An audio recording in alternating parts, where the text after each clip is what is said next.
Audio Jungle.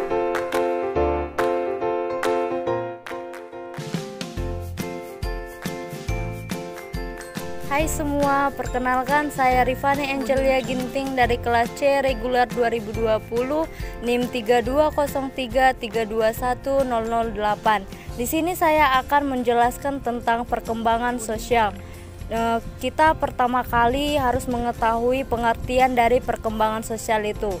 Jadi perkembangan sosial adalah proses kemampuan belajar dan tingkah laku yang berhubungan dengan individu untuk hidup sebagai bagian dari kelompok. Di dalam perkembangan sosial ini, anak dituntut untuk memiliki kemampuan yang sesuai dengan tuntutan sosial di mana mereka tinggal. Tuntutan sosial yang dimaksud di sini yaitu anak dapat bersosialisasi dengan baik sesuai dengan tahap perkembangan dan usianya dan cenderung menjadi anak yang mudah bergaul. Perkembangan merupakan suatu perubahan dan perubahan ini tidak bersifat kuantitatif melainkan kualitatif. Perkembangan tidak ditekankan pada segi material melainkan pada segi fungsional. Pengertian lain dari perkembangan adalah perubahan yang dialami oleh individu atau organisme menuju tingkat kedewasaannya atau kemampuannya yang berlangsung secara sistematis, progresif, baik menyangkut fisik maupun psikisnya. Poin selanjutnya yaitu perkembangan sosial remaja. Remaja awal atau biasa disebut masa puber, yaitu periode yang unik dan khusus ditandai dengan perubahan perkembangan yang tidak terjadi dalam tahap lain dalam rentang kehidupan. Umumnya usia remaja awal ini berkisar antara 12 sampai 14 tahun. Masa remaja disebut juga masa adolescensi yang berarti tumbuh menjadi dewasa. Masa remaja juga merupakan masa transisi baik dari sudut biologis, sosial, psikologisnya. Ciri-ciri dari masa puber ini adalah ada 4 tahap, yaitu masa remaja merupakan masa tumpang tindih dikarenakan mencakup tahun akhir masa kanak-kanaknya. Yang kedua, ada masa remaja merupakan periode yang singkat dibandingkan dengan banyaknya perubahan yang terjadi di dalam perkembangan manusia. Poin yang ketiga, ada masa puber merupakan masa pertumbuhan yang pesat, misalnya timbul keraguan, perasaan tidak mampu dan tidak aman. Poin terakhir, ada pada masa ini juga terjadi kematangan alat-alat seksualnya.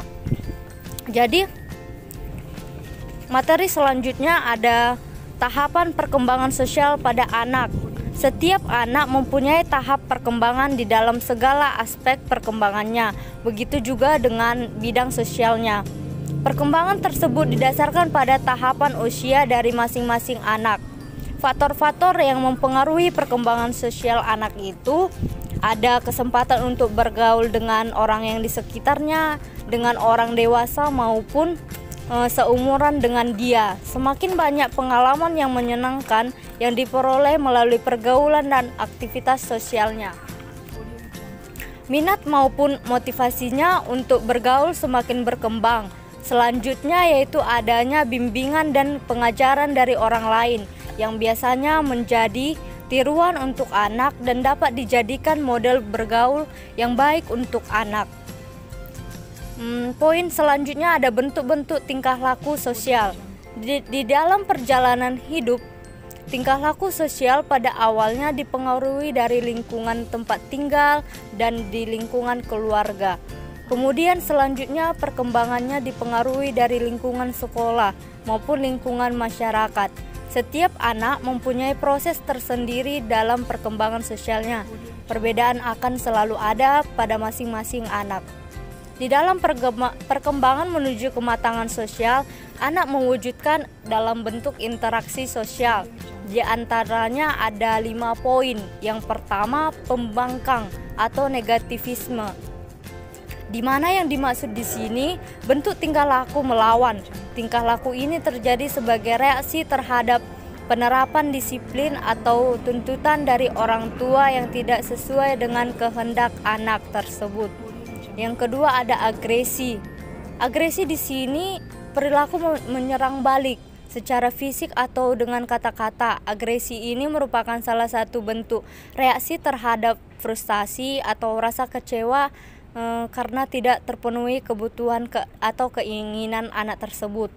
Peran orang tua di sini sebaiknya berusaha mengurangi agresivitas pada anak dengan cara mengalihkan perhatian dan keinginan anak tersebut. Yang ketiga, ada bertengkar atau berselisih. Sikap ini terjadi jika anak merasa tersinggung atau terganggu oleh sikap perilaku orang lain terhadap dia. Yang keempat, ada persaingan, yaitu keinginan untuk melebihi orang lain dan selalu didorong oleh orang lain.